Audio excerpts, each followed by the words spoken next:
Parashat Tetzaveh, March 7, 2025.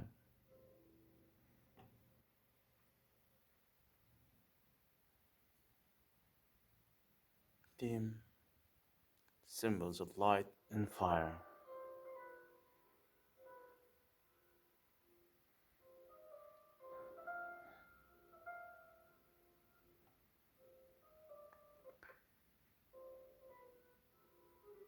On this day, in 2025, Shabbat Tetzaveh, with emphasis on priestly vestments and the Ner Tamid, the parasha is combined with Shabbat Zachor, which recalls the attack of Amalek on the Israelites during their escape from Egypt. I am grateful to Ellen Frankel for in her work, The Five Books of Miriam, remind us of a connecting theme by quoting Psalm 119 and 105. Your words are a candle at my feet and a light up for my path. Psalm 119 is an alphabet of cries to Adonai, an alphabet of yearnings and promises. The Ner Tamid, the lighted oil and consequent fire, is instituted base of Tetzaveh in chapter 27, verse 20 to 21. Both light and fire are symbols of God since neither can be seen by itself.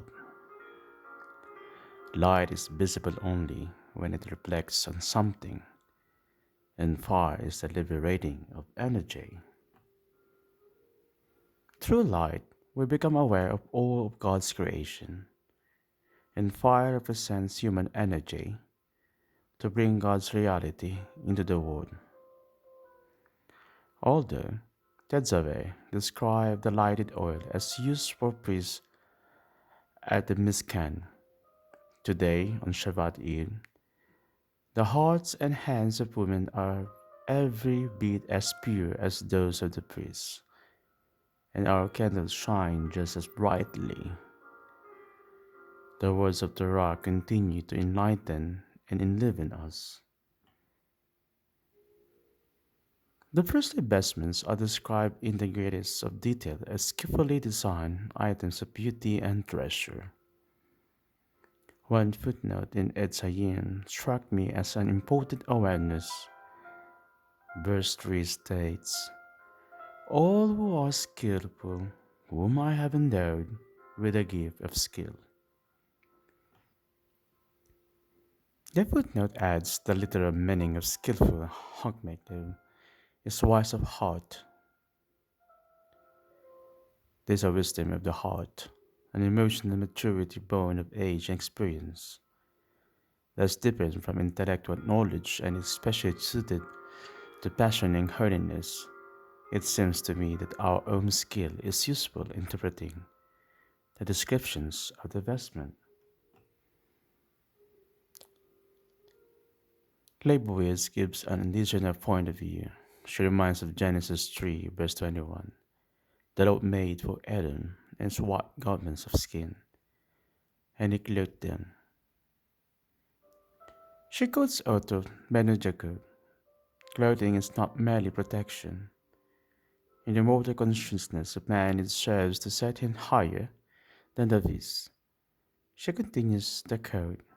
The high priest is then clothed in white as a symbol of purity, in light that he may be compared to with a man clothed in linen, the angel of the Lord.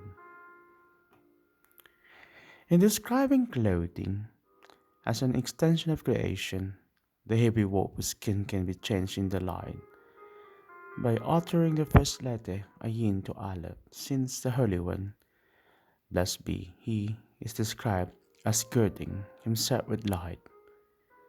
In addition, the distinctive clothing adds to the distinction between the sacred and the profane.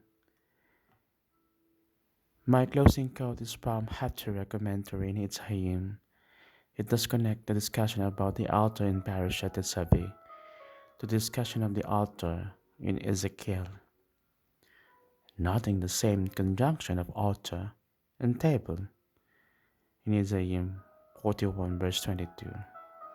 Simeon taught that when three people sit at a table and discuss Torah, it is as if they ate from the table of the presence of God. Finally, it is unimaginable to read the text of Shabbat Zachor and the attack by Amalek on Israel without thinking of the attack by Hamas on the Israeli kibbutzim on October 7, 2023. The evil as well as the suffering burn in our consciousness.